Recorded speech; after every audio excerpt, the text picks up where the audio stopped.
An Augustinian priory in Newbridge in County Kildare was first founded in the year 1202. The Great Connaught Monastery became one of the most important in the part of Ireland called the Pale, that part directly controlled by the English government during the Middle Ages.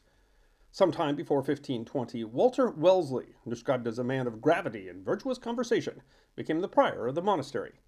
He was so committed to Great Connaught that he only accepted the position as Bishop of Kildare in 1529, under the condition that he could retain the priory as well. A stout supporter of English rule, Henry VIII was fond enough of Wellesley that he was able to protect Great Connaught from the dissolution of the monasteries. Wellesley died in 1539 and was buried in a magnificent altar tomb at the monastery. But the monastery could not survive the loss of its influential protector. Walter's successor, Robert Wellesley, finally surrendered the priory 2 years after the bishop's death. It was suppressed, its treasures confiscated, and its lands given away. The tomb of Walter Wellesley was dismantled, buried, and lost.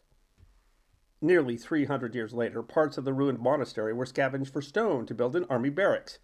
Parts of Walter's tomb and his effigy were unearthed and were built into a wall of the town cemetery, where they suffered the erosion of the elements and the casual damage to which all such unguarded monuments are exposed. But a member of the Wellesley family, so named because they had immigrated to Ireland from Wells in Somerset, gained a degree of notoriety as a military officer in the Napoleonic Wars. His victories in battle earned him a peerage, and Arthur Wellesley was made the first Duke of Wellington in 1814 after Napoleon's defeat and exile to Elba. A year later, Wellington would command the army that served Napoleon his final defeat at Waterloo. 156 years later, in 1971, Gerald Wellesley, the seventh Duke of Wellington, financed an effort to restore the tomb of the family's ancestor. The pieces of the tomb were carefully collected and reconstructed and now sit in the south transept of St. Bridget's Cathedral in Kildare. History, once nearly lost, restored.